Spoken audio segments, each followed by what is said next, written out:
Good morning, everybody, and welcome to Coffee and Football, presented by Rick Vavro and Austin Underground. I'm your host, Blake Monroe, where I'm joined each and every day by Bobby Burton and Jerry Hamilton. Tell us where you're checking in from, what you're drinking. Get your questions in. We'll get to those here in a little bit. Guys, I don't normally start with the comment, but I am this morning. Good. And it's a super chat from Bevo72. Thank you, Bevo72, for the very gracious super chat. He says, "Hey, Bobby, good morning from Nashville. I came early to check out your city. See you at the tailgate. Hook 'em. Appreciate what you guys do for Longhorn Nation."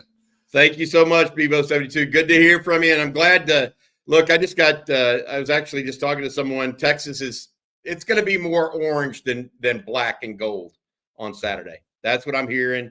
Excited about that. That is tradition in the SEC, by the way. Vanderbilt never has more people in its own stadium than the opponents. Let's keep it going that way. We talked about where we're meeting pregame. It's over at a place called The Local in Nashville. We'll have more on that a little bit later. Every game's a road game. Every game's a road game for Vanderbilt. Yes. Well, hey, that is very true. Hell of a way to go through life.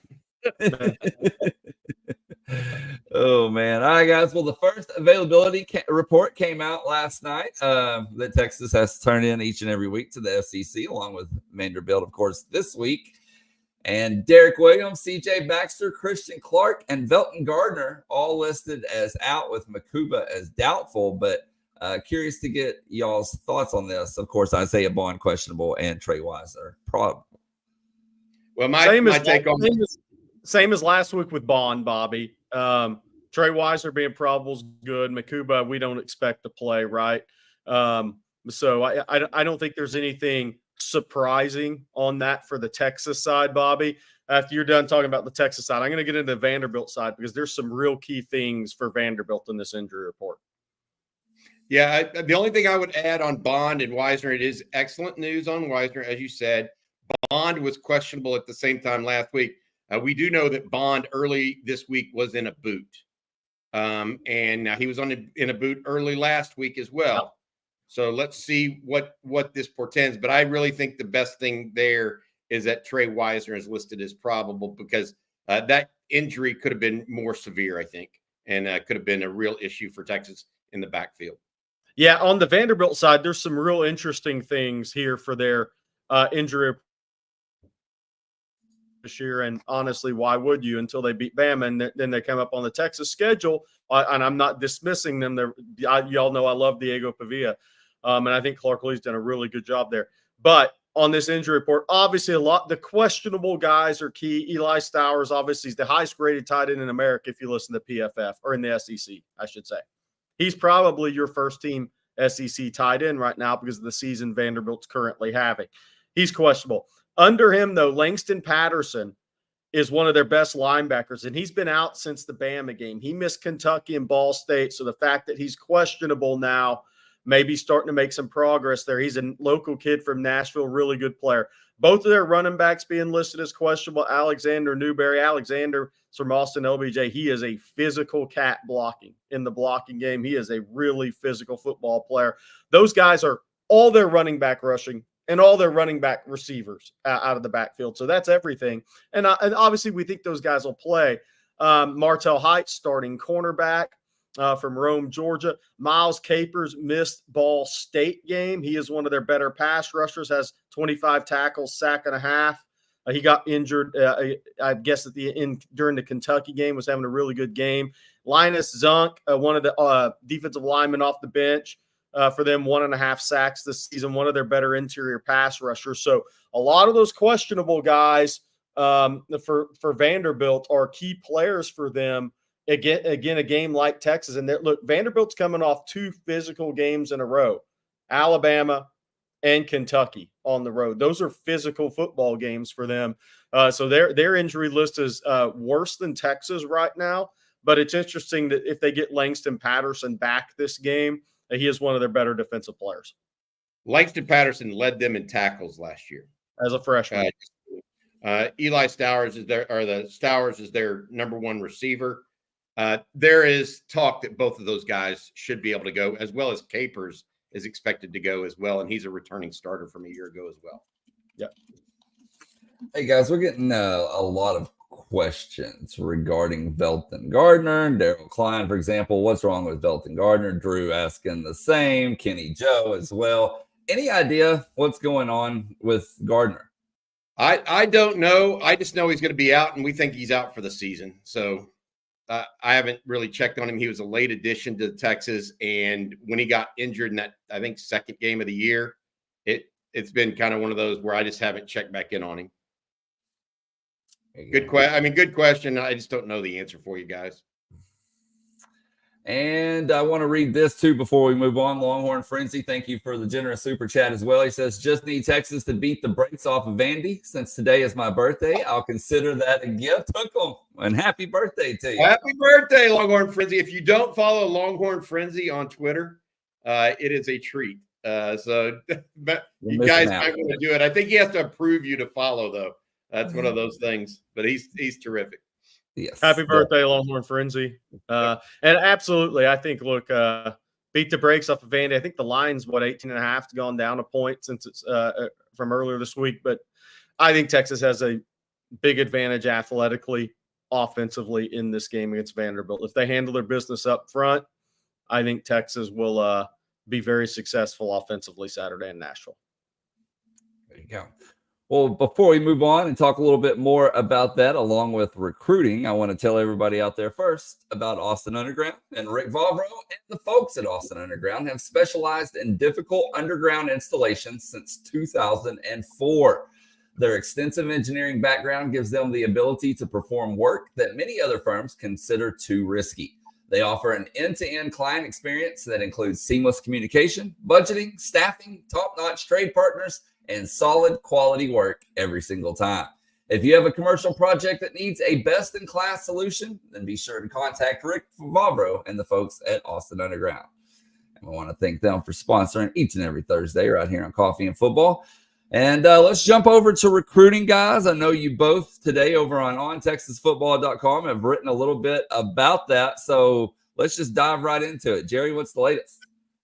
Yeah, well, y'all can see I'm on the road, so I'm going to be down in Florida this week, Georgia a little bit next week, I believe is Florida the rest of this week and next week, then Georgia the week after that. I'm on the road quite a bit here coming up, but yeah, it's just it's a battle on the defensive line here. You're in big boy battles here on the recruiting front. Somebody asked earlier about Justice Terry. Look, I think Justice Terry has been open to leaving the state, but Kirby doesn't want to let the very top guys get away from his state. And if you look at the Kirby's, yeah, especially on the defensive front, because they're all going to your competitors. And so that's one big thing there with him. Joseph Mbaktu, he's going to continue to make visits. I think Texas is in as good a spot as they can be with the understanding. Look, the understanding that NIL is impactful in the rest of these recruitments. When you're talking about top defensive line prospects, I mean, just gird up your loins. That's what this is. Chase Sims, I put out something on him yesterday on Texas Football when I was traveling. That the next key in that recruitment, he's supposed to talk to Pete Kwiatkowski either last night or today, I believe. So he spent a lot of time with Kenny Baker, the A&M commitment. Chase Sims did not get a chance to spend much time at all with Steve Sarkisian. So we'll see where that goes with Texas. Texas still working on Kevin Wynn, trying to get him out in November. But it's tough to line some of those up on game day. So we'll see what Texas does. It also depends on how far Greene County goes in the playoffs. That's kind of the tricky thing in recruiting now, with December 4th kind of being your date, even though there's no longer a national letter of intent. All these kids are targeting the first week of December to sign, especially those that are early enrollees. So getting these kids on campus, you're working with 2 less weekends before these kids officially want to shut down their recruitment. So it's going to be an interesting process on some of those guys for Texas. But D-line, I think, look, they've cast a good net. Now they just got to go close on a couple of guys. Javion Hilson continues to be a Texas lean. He has December 4th currently. And here's some Javion Hilson senior stuff from, I think, the first 4 games of the year. He continues to have December 4th kind of targeted for his final decision. He's supposed to take a schedule to take an official visit to Syracuse coming up here in a couple of weeks. I like how he comes off the ball low, by the way. But I think Texas is in a pretty good spot there. But obviously, Florida State, Florida, all those schools are still trying on Javion Hilson. And I have some other notes there on TexasFootball.com this morning and yesterday. I was looking at it, Jerry, and I was reading your report this morning, and 7 defensive tackles. Reading your report on TexasFootball.com. 7 defensive tackles Texas still looking at.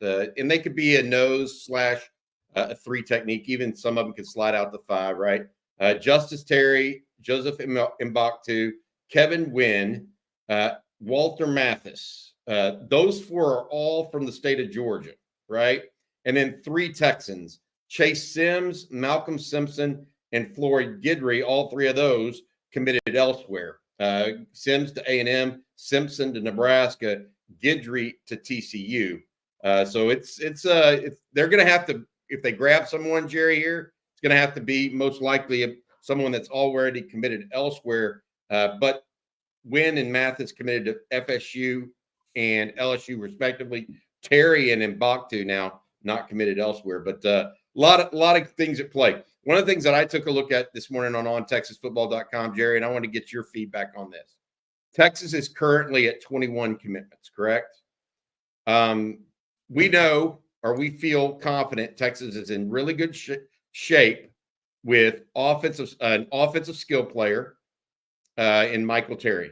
Now, you could put him at whatever position you want, but really good shape there. They're in really good shape with Javion Hilson out of Cocoa, where I think you're probably going to end up at sometime this week or next week. All right, so that would put Texas at 23 if they were able to domino there, correct? Adding to that list. Where, and we've talked about this, we think Texas is going to go 26 to 27 in this class. Okay, where do the next 3 come from potentially? They definitely want 2 to 3 DTs, right? That could put them at 25 or 26. And then they're big game hunting, maybe at offensive tackle, linebacker, and maybe even another receiver if it's the right receiver. Or what are they? What's that rest of the party look like? Is it 2 to 3 DTs and then maybe looking for a Michael Fasusi or a Lamont Rogers, an offensive tackle type, and or a linebacker like Riley Pettijohn, Madden Faramo, and they're done? Or I thought they needed another DB, to be honest with you. Like, I thought that you might see, Dorian Brew, Cortland Guillory, those kind of guys pop up over the next couple of weeks. Is that where you're at, basically? Yeah, I think a Michael Terry, obviously an offensive skill guy that can play a number of positions. Then you got the 2 D linemen. You could take another edge with Hilson, obviously, if you can get him. And Texas does believe they're in good shape with Hilson. We shall see. And then you have a potential linebacker. I don't think they're going to reach for a linebacker. I think it's big game hunting at linebacker. And I think the same at DB. I think Texas is going after the top corners. Dorian Brew is on campus. If they don't get one of those guys, I think they're fine with going to the portal. And at safety, what's interesting about safety is, some people have asked, what about safety? Well, maybe I would say they're not pursuing another safety, a surefire safety heavily, because I think there's at least a 50-50 chance that Zealous Hicks ends up in the 25 class. So I think you almost have to say they have 21 and a half commitments right now. That's kind of what I'm looking at. Got it. That makes sense. Hey, I want to ask this super chat as it pertains to what we're talking about here. But Jay Lee says, Jerry, I've heard that Hilton has a quote unquote complicated situation that can make it hard to leave state. Can you elaborate on that any without divulging too much info? Well, I think we'll have to wait and see on that. His mom wants him to leave the state for college. So we'll have to see on that. But I think, right now, all signs point to him actually leaving the state for college. But we'll see on that. I'll be in that area in the next 48 hours, let's say. There you go. And then Coach Top wants to know, Texas is going to take another wide receiver in this class. I don't know. There's not a push right now. It would have to be one of the out of left fields. Deal. And then one other one from you, this one from Anakin, kind of going back to last weekend. Anakin says, Jerry, was there any response from the recruits for the Georgia game, both good or bad? Yeah, no, it's all been really good. I mean, that's the thing. Again, I sound like a broken record, but the way these kids see these games, I think, is different than a fan base. The way they see this, they don't live snap by snap, possession by possession, quarter by quarter, half by half, and game by game. They just don't. It's different. Now, if you're in a battle with Georgia in the state of Georgia for a couple of guys, hey, Georgia got scoreboard, right? Kirby's had scoreboard on everybody almost the last 4 years. But as far as recruiting as a whole, I think the product that Texas put out there over the weekend was tremendous. And I think all the feedback I've heard has been extremely positive. But I'll also say this. I wouldn't expect to hear anything negative because I know that we know the product that Texas is putting out there for a family, a circle of a recruit and everybody from the campus to the university, to Bevo Boulevard, to everything, the facilities, everything around the game itself. I mean, how could you not be impressed with what you see? There's kids committed to other schools, some of them rival schools, that were extremely impressed, as you would think they would be. Now, recruiting the next step is the big step. One other one for you. Rand wants to know, is Hicks, of course, 2026 safety, is he still trying to come in this class? Yeah, I think that's the plan, but you got to get the work done in school. And that could even be something that goes into the summer a little bit.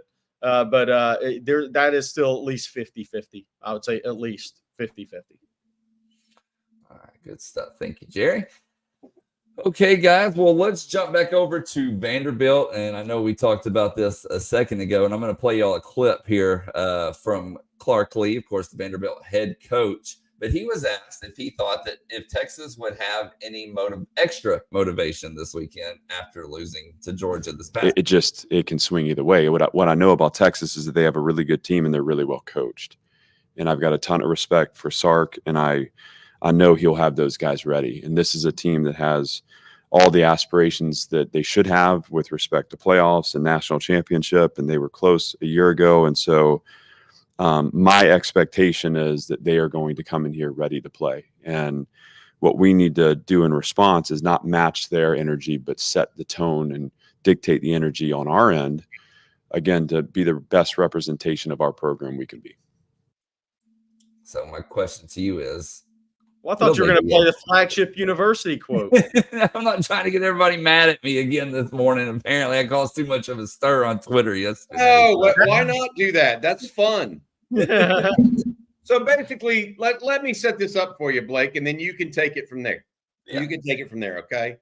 Basically, Clark Lee talks about Texas being the flagship university of the state. Some dimwit A&M fan calls Texas out on that and saying, what are they, the flagship university of what?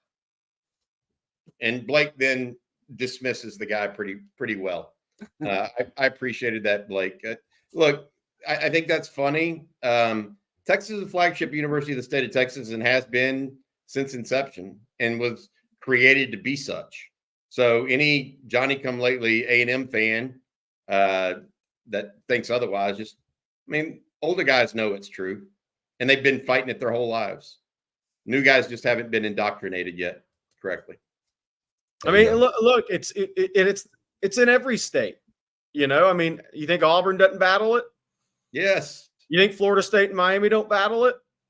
It's part of it, man. It's what makes all this fun. That's why I'm so jacked up that the rivalry's back. I thought Blake's the reactions to that yesterday proved my reasoning behind it. I'm having a blast with all of it. I think it's fun.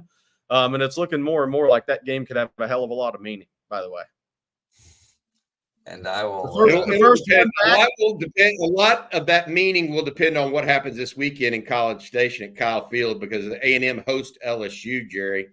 LSU is on a little bit of a roll right now after beating Ole Miss in overtime and then coming back. And, they beat the snot out of Arkansas last weekend. Just beat them bad. On the road, by the way, on the road after Arkansas freaked off. And A&M kind of limped. I shouldn't say limp to a victory over over Mississippi State, but they certainly the quarterback did not look as good as he did against Missouri. No. And so what is the real Connor Wegman going to look like against LSU? We'll see. A&M's going to try to lean on their run game, which is pretty good right now. The reality for that game, and we got so many weeks before that, so much has to happen, but A&M can, for this game to really come down to it, like the winner gets in the playoff scenario. You're talking about Texas A&M, not LSU. Texas A&M. A&M can only drop one game. They can either drop LSU at home or at South Carolina. They can have one SEC loss because that would put them at 9-2. They have one loss in front of them they could take. Puts them at 9-2. Texas, if they get another loss for A&M and they go in 9-2, the winner of that game is going to make the playoff and the loser is going to stay home. What about that ultimate scenario for the first year of the rivalry's back? We'll see. These teams have to take care of business for it to matter, but that one of those scenarios are starting to look more and more likely when we were just kind of talking about the what ifs a few weeks ago. But it's the probability is higher right now than it has been. I'll say that.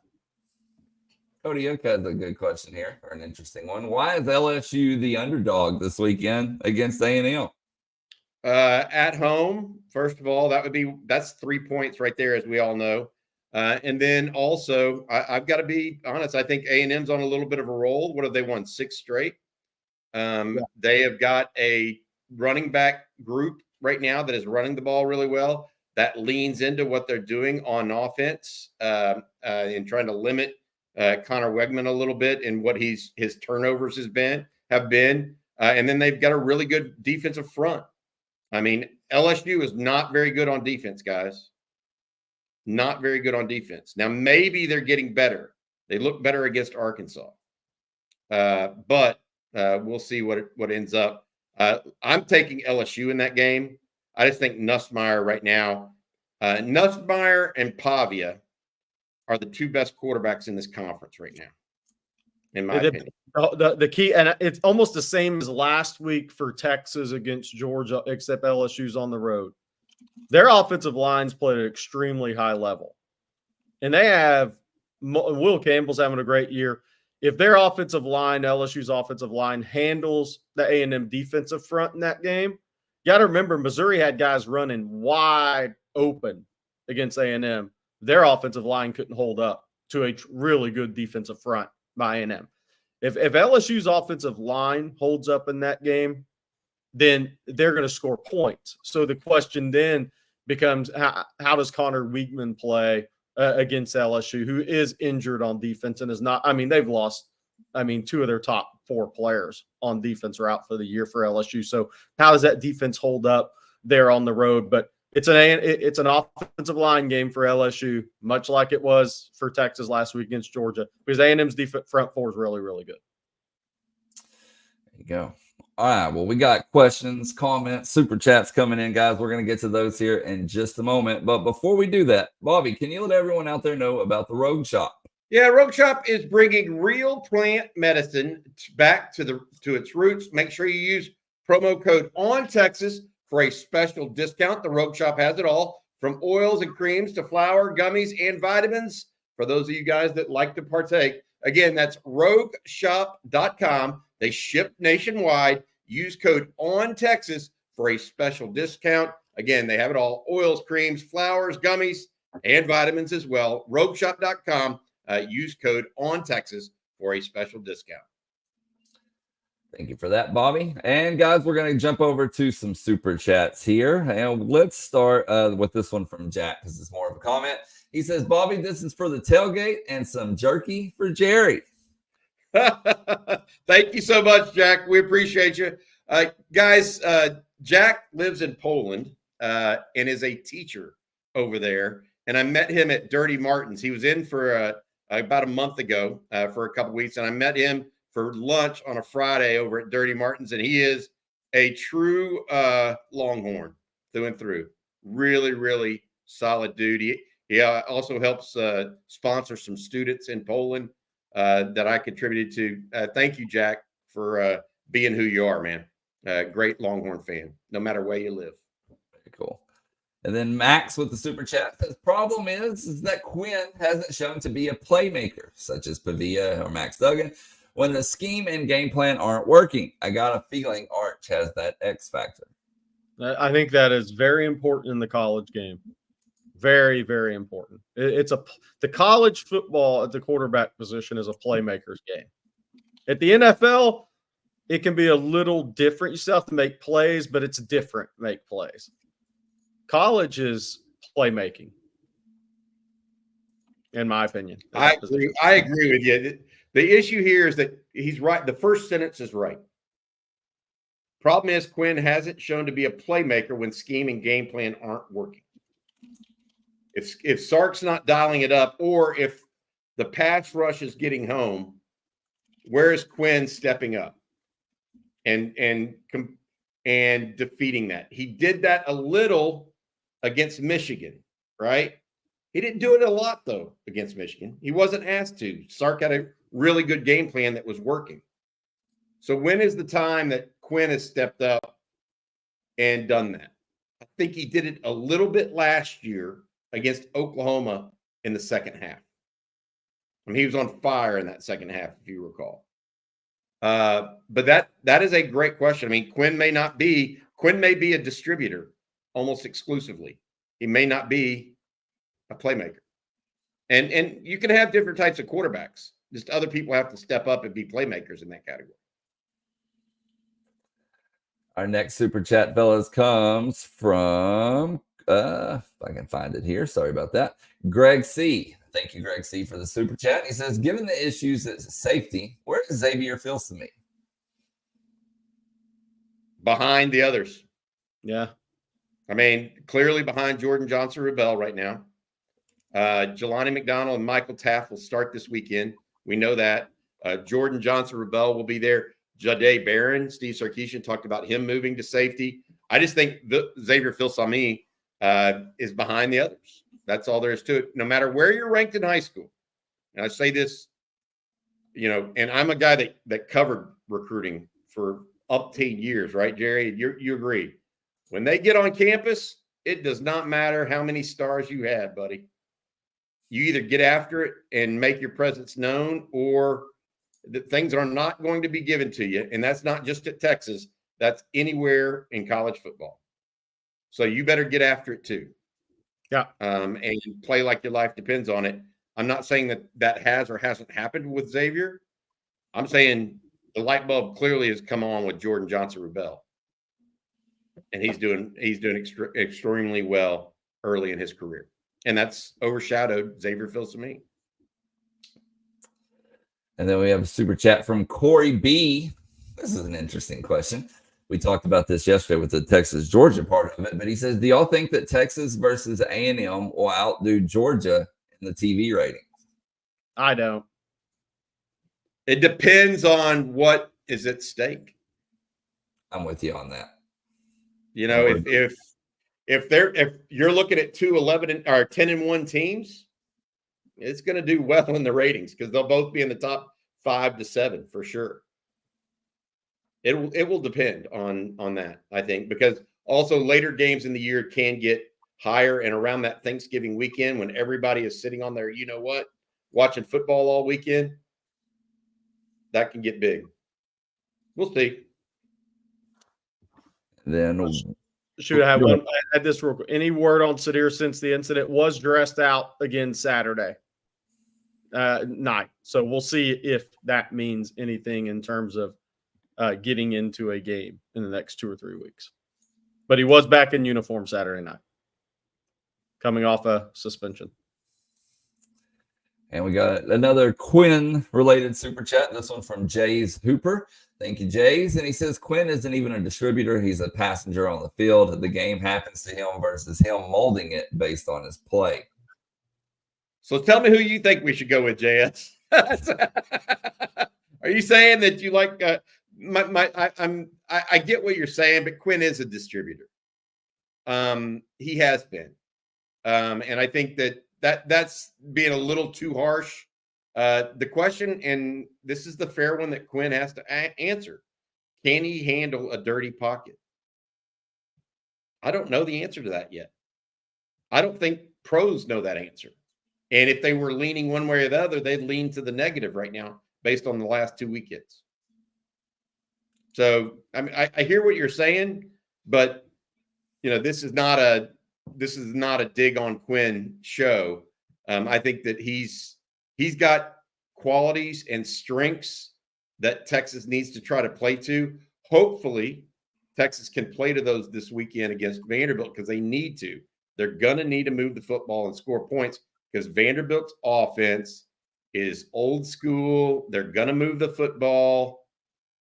I do have some hope right now that Texas may have better defensive ends than anybody Vanderbilt has seen this year, and including Alabama, by the way. Yeah, I agree. Smaller, better defensive ends, and that has a way of hemming in a very cagey quarterback, if that's a way to put it. So let's see what happens this weekend. Hopefully, Texas can score 30 plus and hold Vanderbilt in the 20 range. Look, it's gap integrity and linebackers diagnosing are a premium this week. Premium this week. And some people say that's a premium every week. Yeah, but there's certain opponents where it's even more so. And Diego Pavia in that offense is one of those opponents. Kurt Burnett here says he is a playmaker.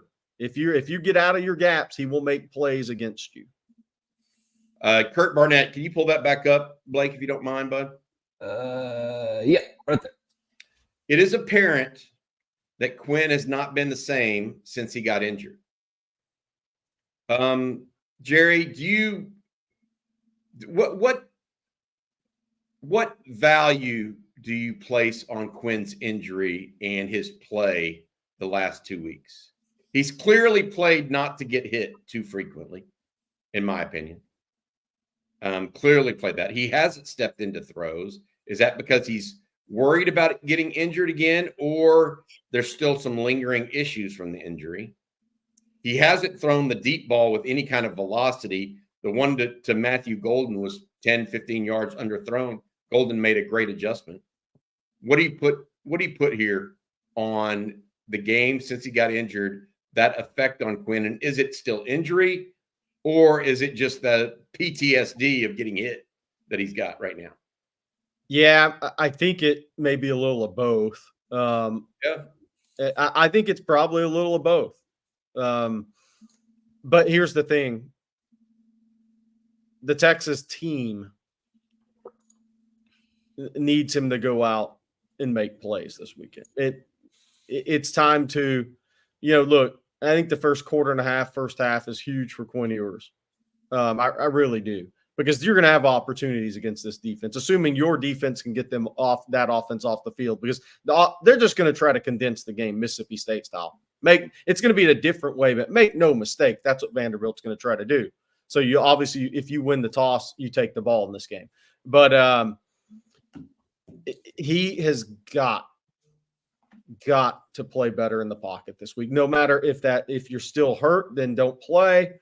Sark will make the call if there needs to be a call made there, but you have to, especially after last week. And the difference is Vanderbilt doesn't have Georgia's front seven. Okay. They don't. They have good players. I'm not saying they don't have good players, but they don't have that. You have to show your team that I'm going to step in here and make plays in the pocket this week. And it has to start early in this game.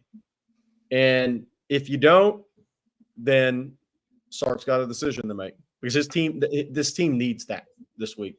It's imperative. All right, let's take some more team-related questions. Let's do this one here from Antoine. Do you think Jordan Washington and Brandon Baker play another game and bury their red shirts? Well, I look at it this way. Brandon Baker is not expected to be a 5-year player at Texas. And I don't think Jordan Washington is either. So I get what the question is. I'm not sure it's being looked at that way in Austin. I bet they try to preserve both of them if they can, but they're not going to overdo it for either. Because I agree with Jerry. I think both those guys are future NFL players. And you rarely get a future NFL player for 5 years, barring injury, by the way. Yeah. And then they might become 5-year players. Both those guys, really, really talented fellas. Really, really talented. I mean, I want to know, the big question to me at tight end is, are they trying to keep Amari Niblack's red shirt intact? Good question. I mean, he hasn't played in 5 games this year. So maybe that's what they're trying to do as well, because, I mean, he has had some troubles adapting to the offense, is what I'm being told. It just didn't click for him immediately. And so with Gunnar Helm playing the way he is and Juan Davis being the play piece he is, we might be looking at something different next year. Okay, before we move on, Bobby, will you let everyone out there know about Flat Creek? Absolutely. This is a great weekend, by the way, to take advantage of Flat Creek, given that the Longhorns are away. If you're there in Austin, Flat Creek Estate Winery is just minutes from downtown, and they've won award after award this year for their vintage wines, Super Texan. Super Texan is now available at your local Specs, even at Whole Foods, I think. Give it a try. Of course, Flat Creek is also a gorgeous venue with barbecues and wine tastings every single weekend. It's perfect for a day date with your significant other. Do that this weekend if you get a chance, either Friday or Saturday or even Sunday. They've got the games on out there that you can sit down and eat and then go over to the wine bar, hang out. That's Flat Creek Estate Winery. Our friends Neil, Sean, Eva, all out there hanging out each and every weekend. Going to be a big weekend for them with the beautiful weather expected for this weekend. Flat Creek Estate Winery. Give them a shout.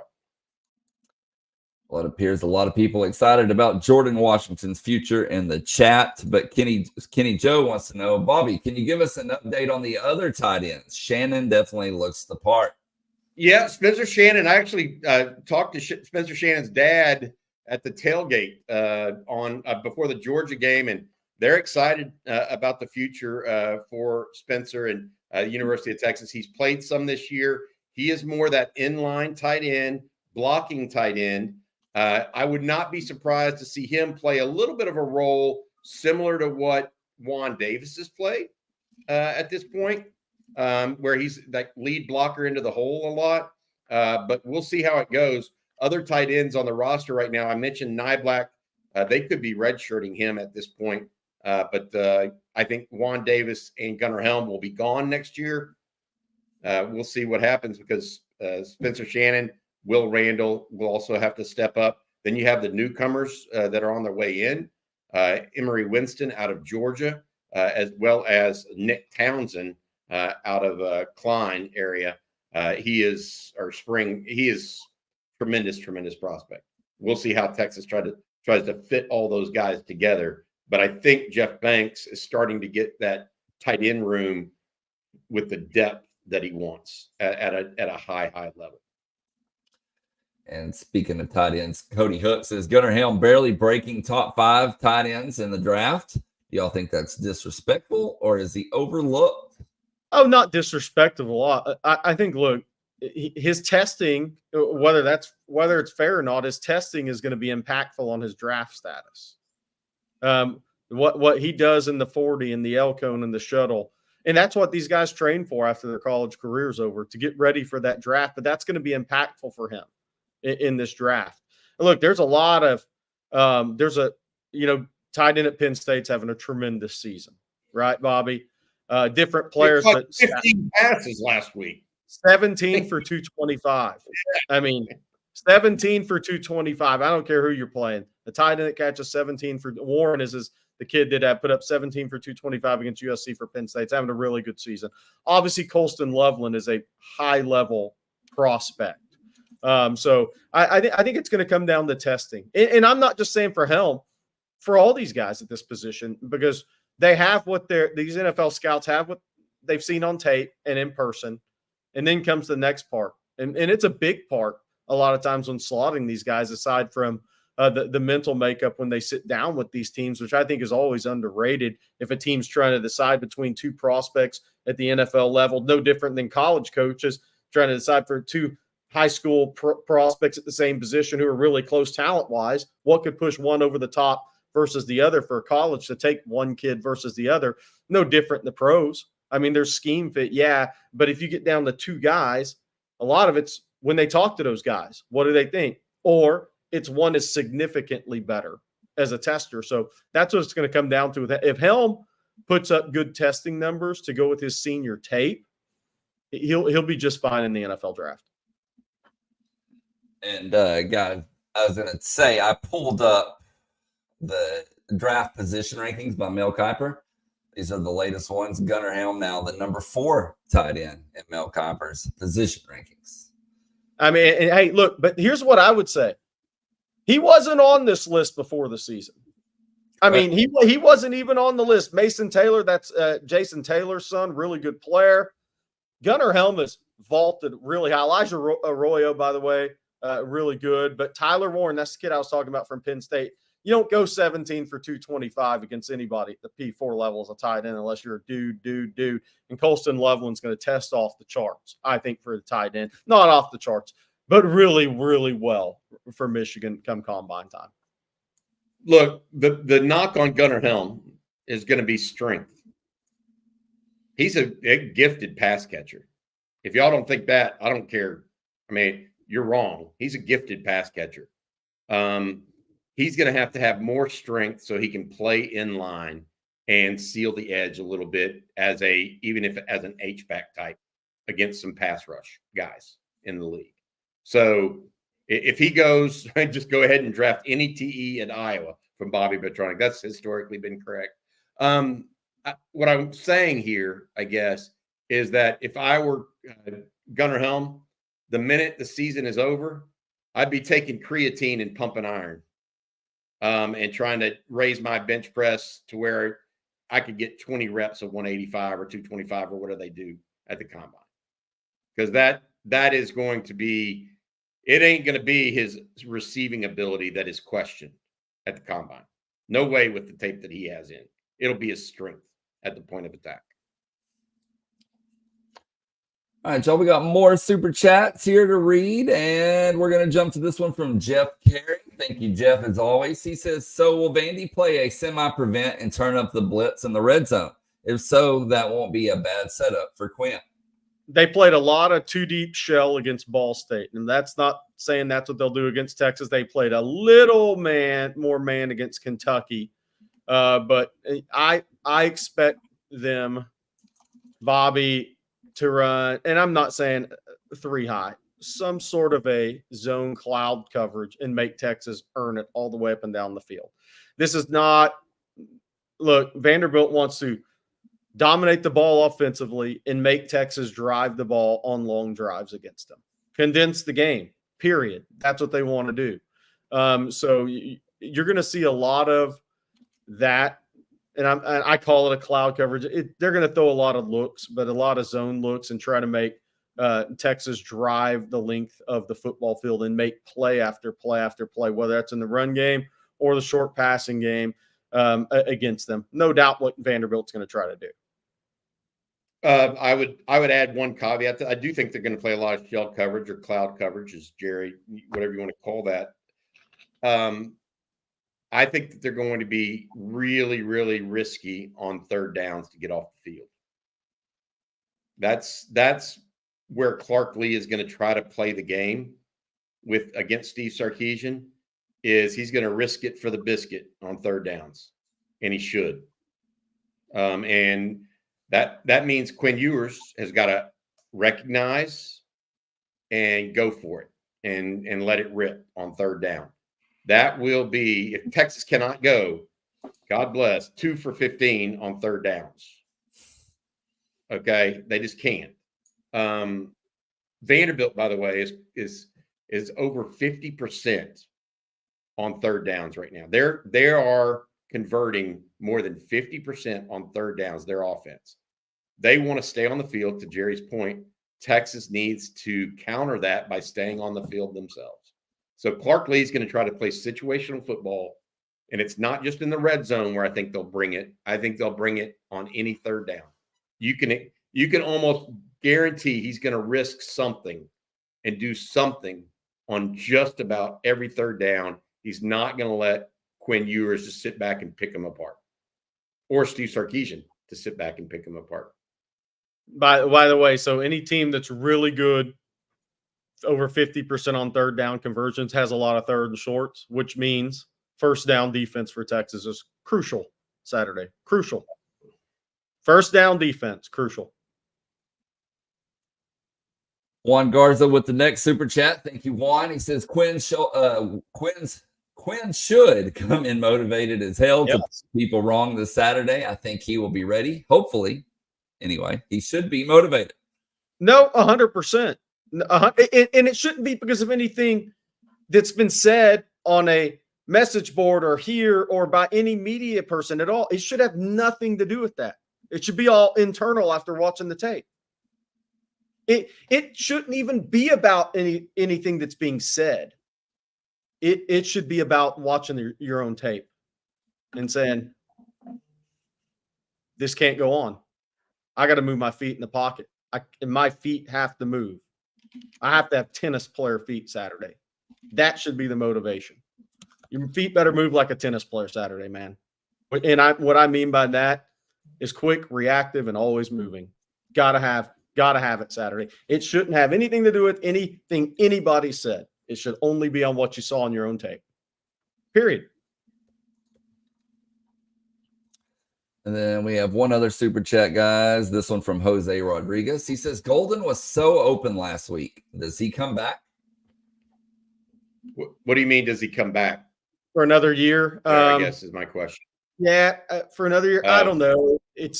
I think he's a mid-round pick. So those guys are tough, man. I think he's a tremendous football player.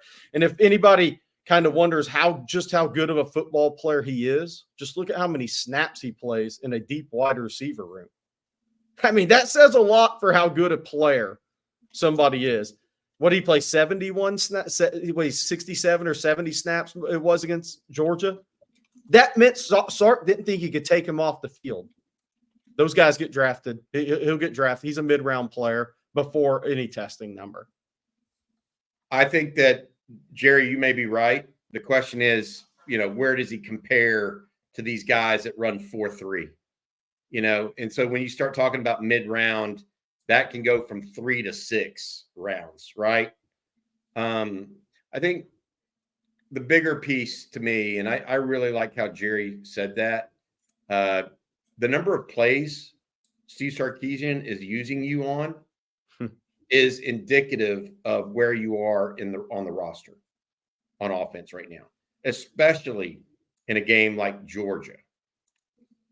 Okay. So Jonte Cook not getting any snaps. Jonte is not a top 5, not a top 4 receiver on this team right now. Silas Bolden, as much as we want him to be, not a top 4 receiver on this roster right now. He's going with bigger guys that he thinks can hold up. And to him right now, that means Golden, DeAndre Moore, and Isaiah Bond, along with Brian Wingo. That's your top 4.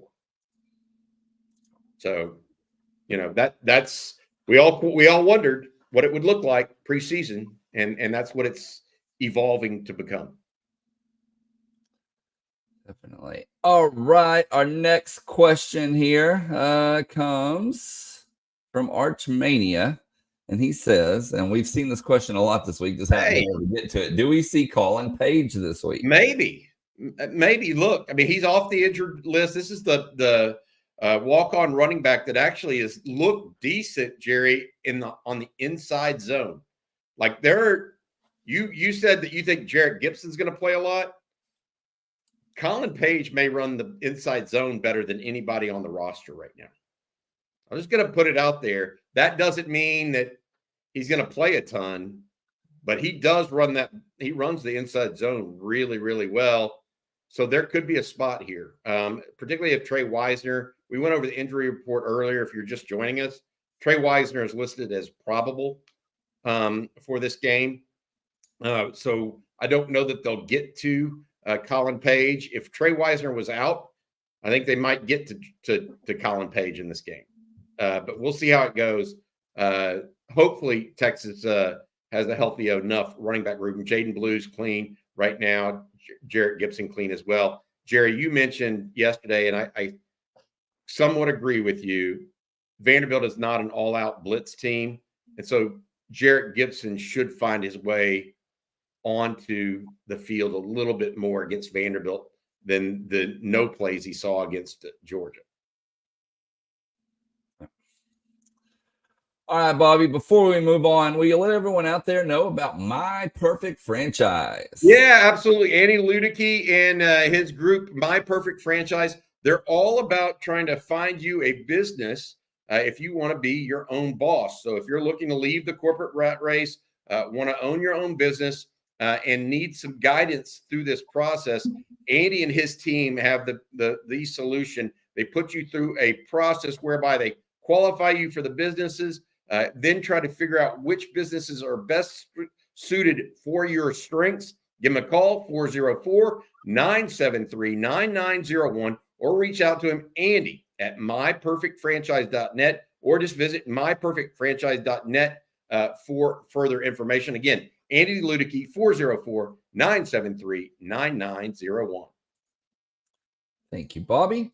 We talked about the Vandy game a little bit, but Joe Z wants to know, how are you feeling about this game? Is there any news that you can share about practices this week? Wisner was in a green jersey earlier this week. Bond's been in a boot from time to time this week. Beyond that, I'm not going to share, state secrets. That's just not what we're going to do here, even if we know them. Josie, I hope you understand that, because the minute we say something like that, it goes to the other team, and that's not what I'm about. I will add this week, there's been I want to say this the right way, because I was told they practiced really well against Georgia. There's been a little bit more of a pissed offness, I think, this week from some players that did not like the loss. Okay. Let's see if that permeates the whole team on Saturday and that feeling spreads. Okay. I remember this. It is different. And I was talking to somebody about the difference between Texas post OU last year. If you remember, Texas lost to OU, had a bye week, and then played Houston, looked good out of the gate, and then fell flat on their face for 3 quarters. Defense had to save them in the last minute. Okay. There is in my opinion, there is a level of similarities between this coming game against Vanderbilt and Houston last year, except Vanderbilt's a better team than Houston was last year. And, but coming off an emotional loss like that can be big. So Texas better be pissed off, and they better execute. The number one thing that can happen to this Texas team is they go in there and drop a couple passes, bust a coverage, miss a tackle, don't run to the football. They just don't execute. That would be the sign of a not great football team. And the problem I have right now is I haven't seen a great Texas football team in a month. When's the last time you felt Texas looked great, Jerry? When? UTSA? And we know the caliber of that competition. Yeah. They haven't looked great in a month. They haven't executed well in a month. Yeah. And I'll say this. I expect Texas to have a really strong performance Saturday. I think now I could be wrong, but that's what I expect. I think, look, it's an experienced football team. They have a lot of guys who have played a lot of football, and now their backs are somewhat against the wall. Georgia played like it in Austin. And I know they're not playing a Georgia level team that gets you totally jacked up, but when your back's against the wall, if you don't come out with a strong performance, then, we're going to be having different conversations. But But I think Texas is going to have opportunities offensively against Vanderbilt. I think discipline on defense is huge, huge, huge. Texas is more talented than Vanderbilt is. So what it comes down to is how disciplined are you? Your gap integrity, your lane integrity, your diagnosing at linebacker. The scary thing, and I'm scary because people say, "Oh, you're scared." No, I'm not scared. I'm saying let's use the term worrisome thing. This is a game where a corner or safety could get caught with his eyes in the backfield because the offense they run and the quarterback you see on tape, the guy makes a lot of plays just in general. You get caught looking in this game, you give up 7. And if you watch Vanderbilt, that's what they've done to some people who are pretty good. So it's a big – if Texas plays a disciplined defensive game and they're good on first downs, I really like Texas' chances. I do think Texas is going to score the ball against Vanderbilt, and that's not a disrespect to Vanderbilt. Vanderbilt's not good defending the pass. I think we know that, and we talked about that. They played – we'll see kind of – you expect too high safety at least against Texas. I could see the corners playing off against Texas because they want to make hey, if I just watch the last 2 games of Quinn Ewers, you know what I'm doing? Drive it down the field 80 yards. Make 7 or 8 throws in a row against me. And if you prove you'll do that a couple times, then we'll have a discussion with our defense on the sideline. But until then, that's what I'm doing. I think Texas will score the football. I think if the defense plays a disciplined game, I discipline laying integrity is huge this week. I think Texas will win the game, but I don't think it's going to be a blowout. I want to add one other piece that I was thinking about here as it relates to the Vanderbilt game, and that I think really does play into Texas's strengths. So the two of the keys, I think, to this game, to Jerry's point, eye discipline, all this other stuff, are Barron Sorrell and Trey Moore, who both have played a ton of football, okay, and have the athleticism to deal and strength to deal with Diego Pavia on the edge. So like I said, they're smart football players, both of them. Yeah, athleticism, strong. So, and another difference between the Houston game last year, where Texas came out strong, but then fell flat. Houston picked on the secondary of Texas last year, if you recall, and the linebacker core that was just discombobulated after on all those crossing routes, right? It plays into the strength of the Texas defense, in my opinion, the edge play. So that's the difference. Last year, Houston took advantage of what was not the strength of the Texas defense. Pavia is going to have to go up against the strength of the Texas defense. That's my opinion. So that in and of itself, when I start thinking about who's going to win this game and how they're going to win it, that leans to Texas for me. And it is one of the reasons why I will pick Texas to win this game, no doubt. Hey, if you have a chance, guys, you can go to YouTube and just search Vanderbilt versus Kentucky and watch that game and watch why your defensive line gap integrity is so big. You'll see a couple of plays where Deion Walker went outside his gap. And the guy's a tremendous player, first-round player. But Diego took advantage immediately. If you have a chance, just go watch that and kind of watch how Pavia plays and watch how he sees the game. And it'll tell you why gap integrity is massive this week. And I do agree with Bobby. This is an experienced defense. These guys have played a lot of games. And I think they'll bring that type of gap integrity Saturday, because Diego's one of those guys who he's not going to blow you away with his arm. He's not going to blow you away in his testing numbers. But what he will blow you away with is his instincts for the game and how he sees it and reacts to it. And TR Long, I don't know if it's Pavia or Pavia. Somebody let me know. Yeah. You know what? A lot of school sites, they tell you how to pronounce certain last names. So I will look here momentarily and I will find out what Vanderbilt says if they have that feature on their website. So I'll let you know here in just a moment. I've heard announcers say it both ways, and I think it's Pavia. Okay. Josh Reyna asks, who are the vocal leaders on the team. Baron Sorrell is one of them. Jake Majors is another. Jade Barron at some level is one. Those are the primaries. And then I think some of the young guys like Anthony Hill, very loud. Very, very loud.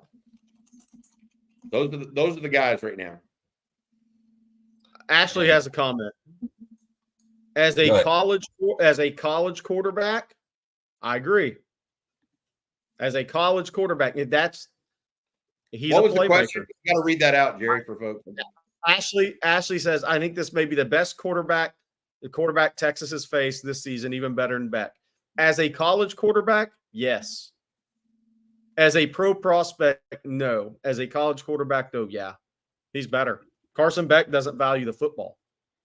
And Carson Beck isn't going to hurt you with off-schedule play. And they're different players, but it kind of speaks to what college football can be at times especially for a team that has to have it versus a guy who's a pro prospect. But look, Pavia, he's got 11 touchdowns, 1 interception, 5 touchdowns, no interceptions at home. It's kind of a clash here because Texas has picked off the football this year. But he's not a guy that makes a lot of mistakes with the football, with his feet or with his arm. So that as a college quarterback, I agree with that a little bit, honestly. No, we talked about it. I think he and the kid at LSU, not Jackson Dart, not Quinn Ewers, not Carson Beck. Yep. Those guys are not the leaders now for SEC quarterback of the year or first team all SEC. It's the Vanderbilt quarterback and it's the LSU quarterback. Period. Yep. Full stop. Yep. By the way, Vanderbilt does not have that feature on their website. So because I think you should be smart enough to know it as a Vanderbilt fan. We don't need that. You're smart. You don't need that. Hey, but I got to reading his file. But I'm from East Texas. I do need that. And he is a 3-time state finalist in wrestling. He won a state title in wrestling. He did not hold an FBS offer out of high school, but he also, like I said, played he did wrestling, but he played baseball and football. So he was a 3-sport athlete coming out of high school. So did not know all that about him. Learned something new. Yeah, he also led New Mexico Highlands to a junior college national championship and took New Mexico State to 10 wins. Give me a break. When's New Mexico State ever won 10 games?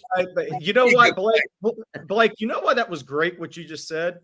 When we talk about guys who are wrestling state champions, you're normally talking about linebackers, OLs, DLs. You think a quarterback that wins state and wrestling has a lot of heart? I think he may be all heart with great feet. All those quarterbacks that went through OU, whether it's Hurts or Mayfield or Murray, I'm still not sure the best player on that team wasn't the center, Creed Humphrey. Oh, he's a great player. Who won, I think, 3 state championships in wrestling. He's been the starting center for the Kansas City Chiefs his entire NFL career. I'm still not sure he's not the best all-around player at their position that Oklahoma had. Better than Murray, better than Mayfield.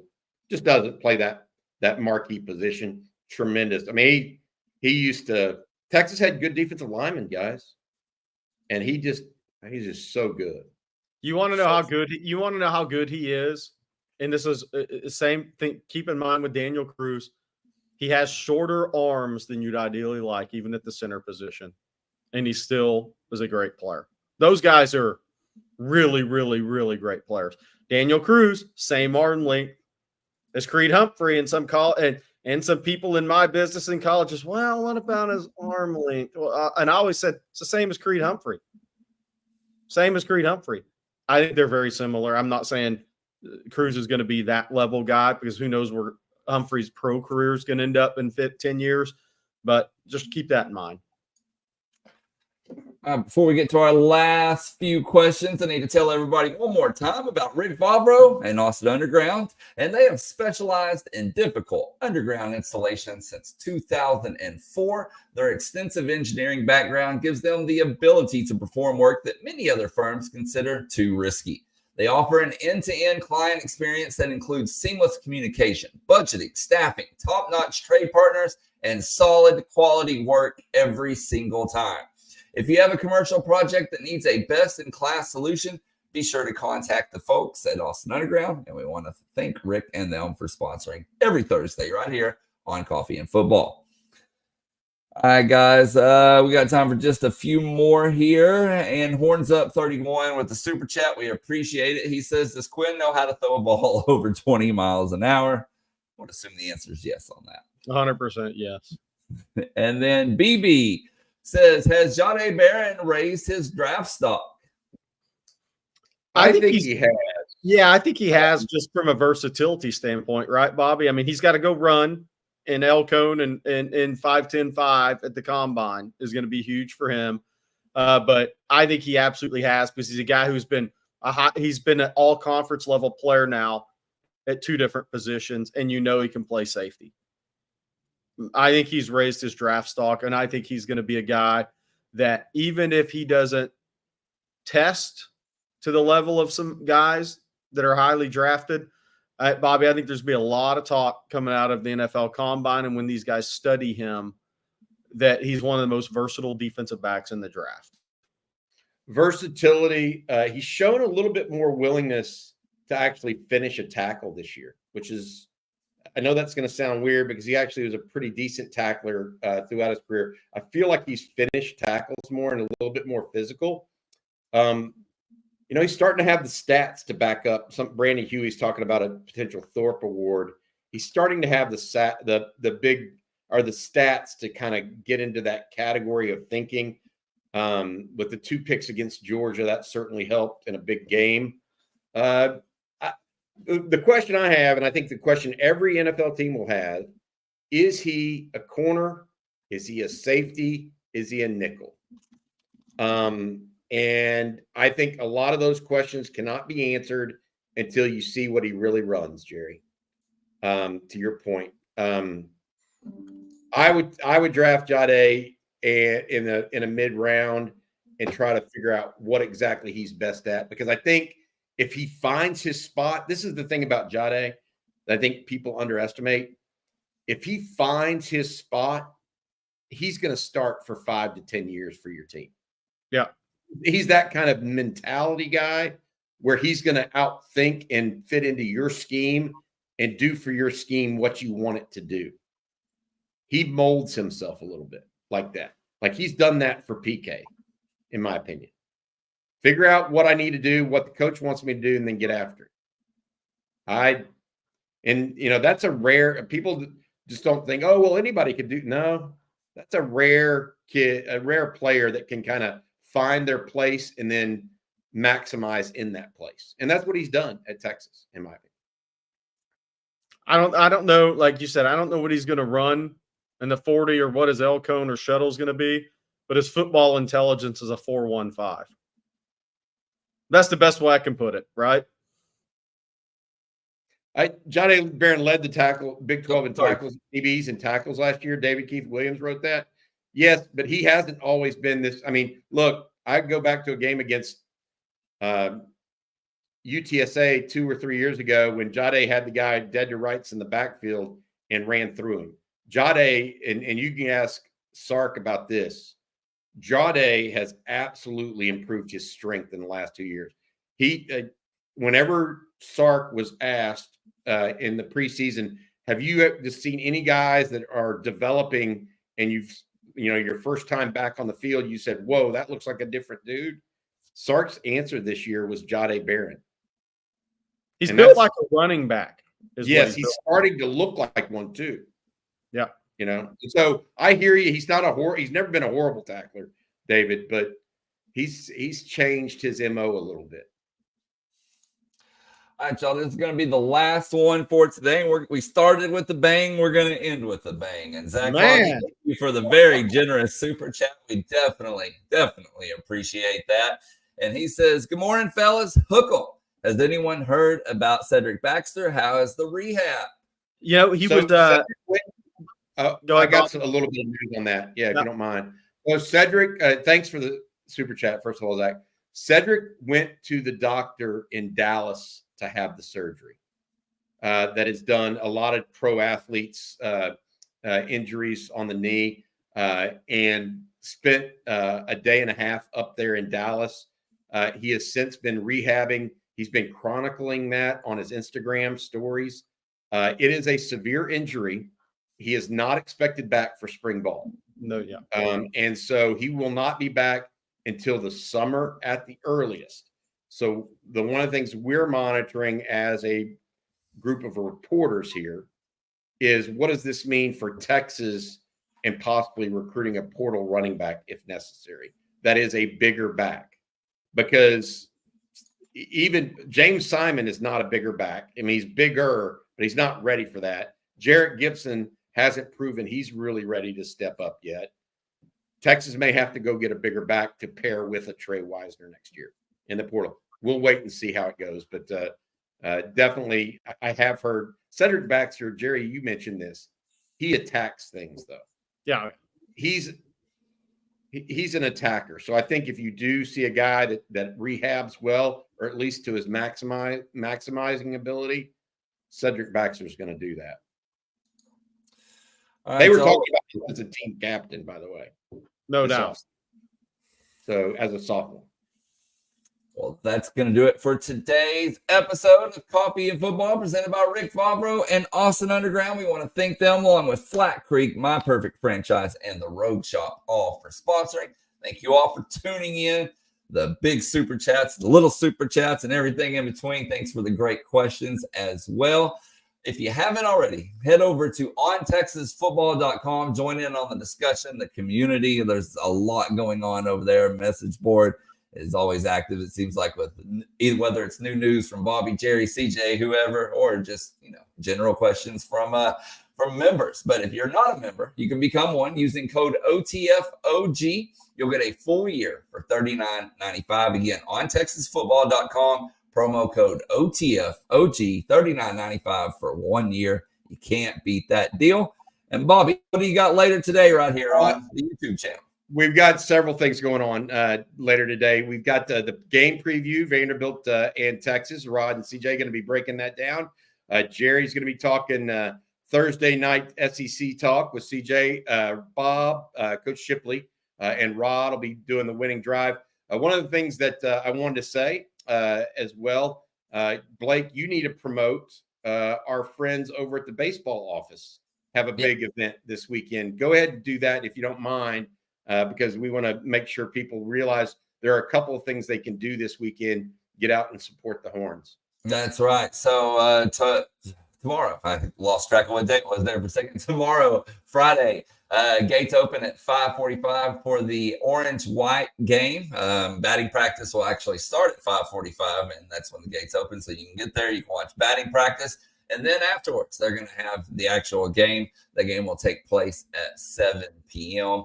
Afterwards, I think kids 8th grade and under, if I recall correctly, can run around the bases after the game. And then they're also going to do an autograph signing as well. So it's going to be a full evening of activities over there at Dish Falk. So be sure to head over there. And that'll really be your first look at the Texas baseball team under this new staff under Schloss and them. So excited to see what's going to go on there. Get a new look at all the new players, the transfers, the pitchers. It should be a good time. I'll be out there along with my son Colt, my wife. So if you see us out there, so be sure to stop by and say hello. But check it out for sure. I wanted to add Texas basketball also scrimmage in Austin, closed door scrimmage against Colorado. Texas beat up on TCU in a closed door scrimmage Saturday in San Antonio, 80-52. Looked pretty good doing it. Shot the ball really well. Big guards. I'll probably do a Texas basketball preview show next week as well during the off week. But Texas basketball season opener not far away. So Ohio State and Vegas. It's a big one. Ohio State's a tournament team. But second and final closed door scrimmage coming up Saturday against Colorado, who's not as talented as they were last year, but really well coached. I expect scores to come out, and Texas wins that again, but probably by double digits. But then it gets into the season in Texas. Sometimes you start off with a nobody. Texas basketball starting off with an NCAA tournament level game right out of the gate in Las Vegas. There you go. Good stuff. All right, well, we will be back same time, same place tomorrow. So for Bobby Burton and Jerry Hamilton, I'm Blake Monroe, and we'll see you then.